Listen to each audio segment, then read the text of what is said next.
Hello everyone and welcome to this quick tip video.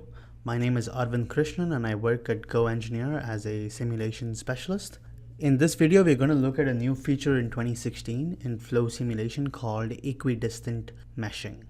This feature is used to get a uniform transition of a local mesh from a small local size to whatever the global size is. So in this study, we see a cylinder and the computational domain around it. It's an external analysis, and our global mesh has been defined as a general setting 3.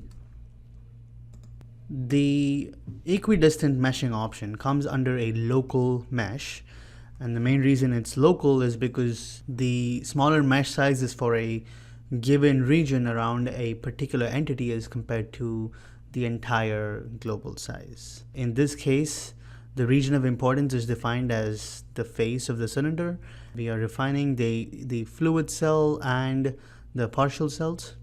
And here is where the feature, which is new to 2016, is there, which is equidistant refinement. We've used 2 levels, which means it's going to take 2 steps to go from a fine local mesh size and gradually change to the global size. The first step is going to be 0.01 meters radially outward from the face selected, and the second step is going to be a small step away from that, and hence you see that second step slightly bigger than the first one. If you look at what the mesh looks like after these mesh settings, you can see that the global size as seen on the outsides is relatively coarse. We had 0.01 meters radially outward as the first equidistant size away from this face, and then the second step, which is slightly more coarse as compared to the first one but finer than the global size. To give further clarification on the 2 steps, we have a second study defined where the first really fine step is small, and then the second coarser step has a bigger distance to cover.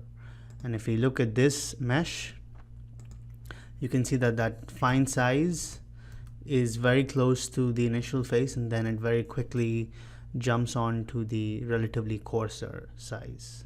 And then finally it goes to the global size. In terms of when and where to use this, it's important to note that if you have fluid around a car that you're trying to simulate, where there is more changes in important parameters like pressure and velocity after the car itself, where there's more turbulence as compared to before, you would notice that having a dense mesh before your fluid hits the part itself is not useful in giving you better results. It just increases the amount of computation because all the changes are happening behind the object as compared to in front of it.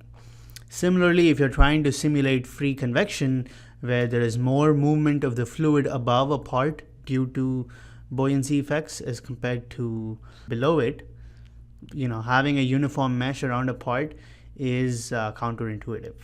As compared to that, if you have a forced convection, maybe where you have a part and you're looking at the temperature distribution around it, then this might be a useful feature to have. Once again, this is Arvind Krishnan, and I hope you find this quick tip video helpful. Thank you.